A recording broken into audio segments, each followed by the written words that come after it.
Bonjour à tous, content de vous retrouver aujourd'hui pour une nouvelle vidéo sur la série de l'énergie.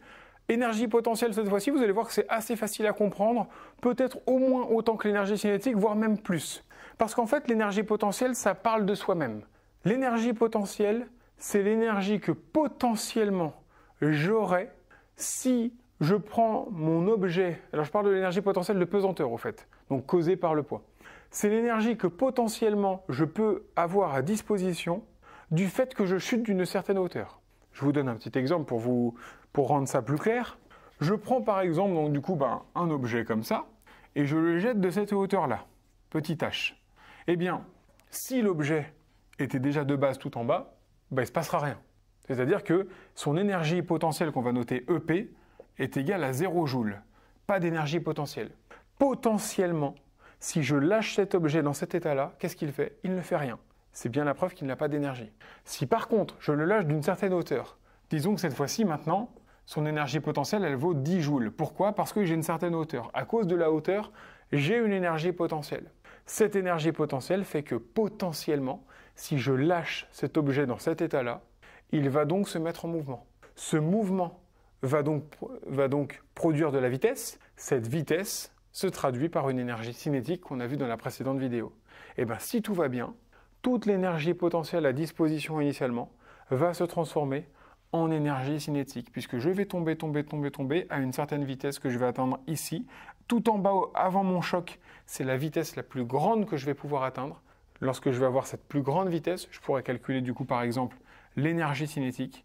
Et je peux vous le dire tout de suite, l'énergie cinétique, elle vaudra 10 joules si de l'énergie ne s'est pas dissipée par frottement avec l'air par exemple.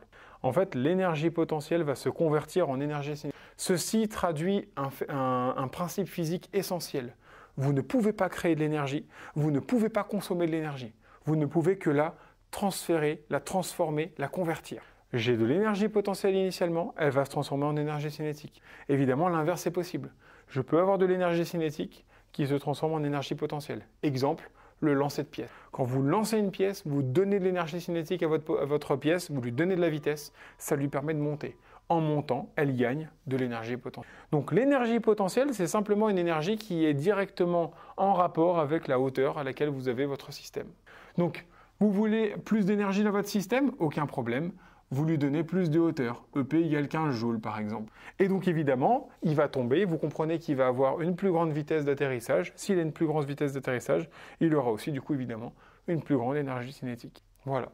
Et pour la même raison que ce que je vous avais déjà dit dans la précédente vidéo, évidemment aussi cette énergie dépend directement de la masse de l'objet, puisque si je jette d'ici une boule de bowling ou que je jette d'ici un carré de sucre, on imagine bien qu'à la fin, les dégâts sur la personne qui serait en bas ne seront pas les mêmes.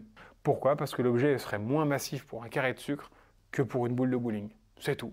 Alors là, de nouveau, il y a une formule à retenir. L'énergie potentielle, c'est la masse de l'objet fois la pesanteur fois la hauteur.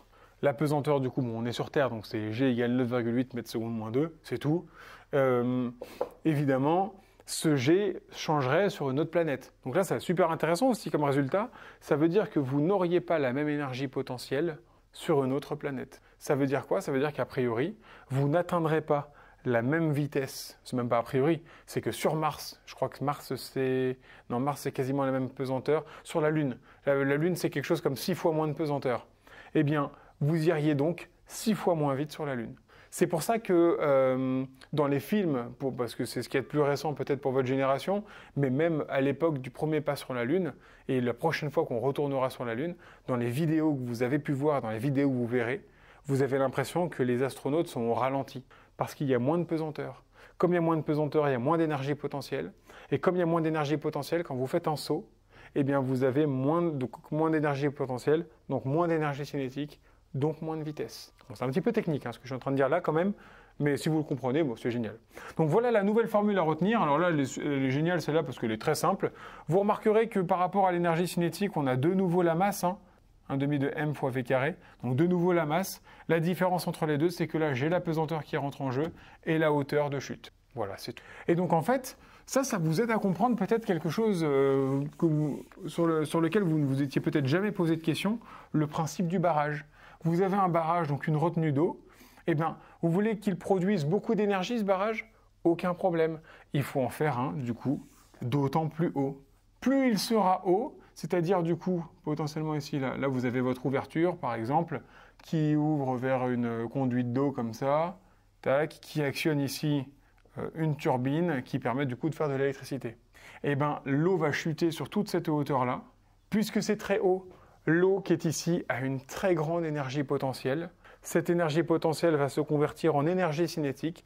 Cette énergie cinétique va du coup faire tourner la roue. En faisant tourner la roue, enfin la turbine, ça va produire de l'électricité par un alternateur. Terminé. Voilà le principe. Donc en fait, à tout instant, attention, je suis en train de parler d'une situation où il n'y a pas de frottement, c'est-à-dire pas de dissipation d'énergie.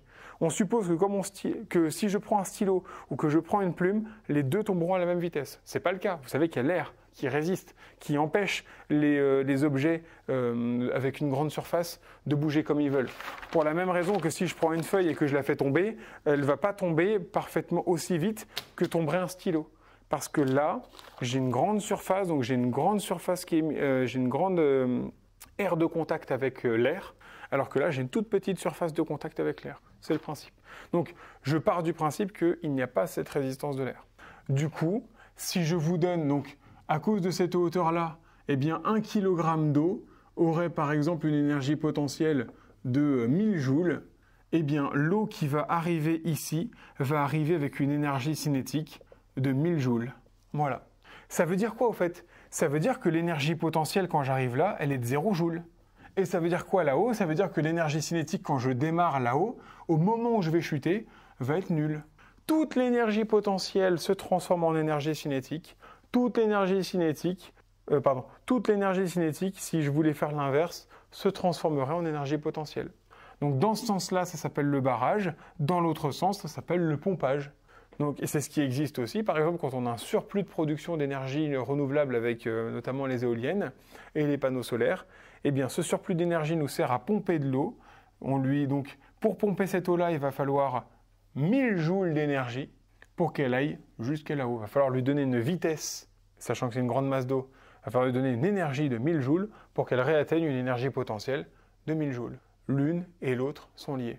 Et l'une se transforme en l'autre. De telle sorte qu'à tout moment, quand l'énergie potentielle diminue, alors je fais quelque chose de linéaire, comme ça c'est plus facile à comprendre, l'énergie cinétique croît. Ce qui fait qu'en fait, si vous faites la somme des deux, quand elle est max, elle est min, quand elle est moyenne, l'autre est moyenne, quand l'autre est max, l'autre est min. En fait, la somme des deux fait toujours une constante. Pas zéro, hein, une constante, qu'on appelle aussi l'énergie mécanique. L'énergie mécanique, c'est la somme des deux énergies cinétiques et potentielles. Et bien cette énergie mécanique, normalement, dans un système parfait, sans frottement, se conserve, elle est constante. C'est tout le temps la même. C'est un petit peu comme si je vous disais, vous allez courir un marathon, et en fait, à la fin du marathon, vous avez toujours autant d'énergie qu'avant de courir le marathon. C'est ça, en fait, avoir une énergie constante. Évidemment, ce n'est pas le cas, parce que quand vous courez, vous produisez du mouvement. Pour produire du mouvement, il faut consommer des calories qui viennent de votre nourriture. Pareil, en produisant du mouvement, vous chauffez. Ce chauffage est dissipé. Votre mouvement, une fois qu'il est fait, c'est terminé aussi.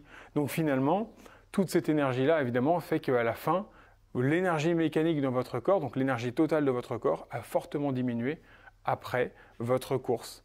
Mais, je vais faire mon petit schéma habituel, mais mon petit bonhomme qui se prépare à son marathon, qui a en lui une énergie mécanique de 1000 joules par exemple, eh bien va finir le marathon avec une énergie mécanique de, on va dire 300 joules. Donc il aura consommé 700 joules. Où sont passés ces 700 joules? Ils sont passés là-dedans. C'est ce qui a permis de créer du mouvement et de l'élévation de température. Je ne parle pas de chaleur volontairement parce qu'il faut faire attention à ce terme-là. Mais effectivement, c'est de la chaleur en soi. Voilà pour ça. Alors pareil, hein, c'est de nouveau des choses un petit peu techniques. Forcément, sans faire d'expérience à côté, c'est peut-être pas forcément la meilleure idée du siècle. Bon, c'est, je pense, la méthode la plus rapide pour comprendre ce principe-là. Donc, l'énergie potentielle qu'a un système dépend directement de la hauteur de la chute de ce système. Plus vous le faites chuter de haut, plus il va avoir mal en fait en tombant tout simplement. Donc en gros, il va avoir beaucoup d'énergie en lui. Et plus il est lourd, plus aussi il va faire un gros trou à la fin au fond. Et évidemment aussi, plus il y a de pesanteur, plus vous êtes attiré, et plus vous êtes attiré du coup, plus vous allez tomber vite, tout simplement.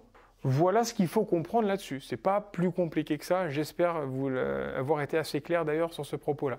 Alors il nous restera à voir maintenant tout ce qui concerne la puissance. Vous allez voir, c'est pas très compliqué, c'est pareil, c'est encore une formule. Vous commencez peut-être aussi à voir qu'il y a quand même quelques formules à connaître. EC égale 1/2 de mv carré et énergie potentielle égale mgh. Alors, il n'y a pas normalement au brevet de choses plus difficiles que ça, mais il faut savoir que puisque je vous ai dit que l'une se convertissait en l'autre, à tout moment, normalement, on est capable de vous dire, eh ben ça, l'énergie potentielle, va donc être égale à l'énergie cinétique. Si je connais l'une, je connais la vitesse. Donc en fait, vous pouvez avoir à résoudre ce genre d'équation. Alors, 1/2 de mv carré égale mgh. Alors ça fait peur, mais regardez, m et m, au revoir. Et donc du coup, si je veux savoir quelle est la vitesse de chute, sachant que je connais l'énergie potentielle initiale, eh ben vous avez juste à dire que v carré, le 1/2 je mets de l'autre côté, égale 2 fois gh. Et le v et le carré, j'enlève le carré pour mettre une racine. Voilà. Pas très compliqué, mais c'est quand même assez rare que ça tombe au brevet. Hein. Franchement, je suis pas sûr de le voir. C'est rarement demandé ça. Mais bon, si ça l'était, c'est pas grand-chose. Hein. C'est juste une égalité à faire. Voilà qui conclut cette vidéo et je vous conseille maintenant de suivre un petit peu les prochaines sur les corrections de sujets et de faire évidemment les sujets en même temps que je vais les faire, juste pour avoir un petit peu, être sûr et certain de votre coup sur l'épreuve de sciences, parce que je rappelle quand même que l'épreuve de sciences, c'est une épreuve qui est assez difficile à cause du fait qu'en 1 heure, vous devez traiter 2 matières qui souvent font entre 6 et 8 pages quand même, chacune des matières. Donc voilà, en 1 heure, être capable de lire entre 6 et 12 pages, enfin entre 10 et 15 pages, c'est quand même assez costaud, sachant qu'évidemment, il faut répondre aux questions. Merci pour votre attention et je vous dis à la prochaine.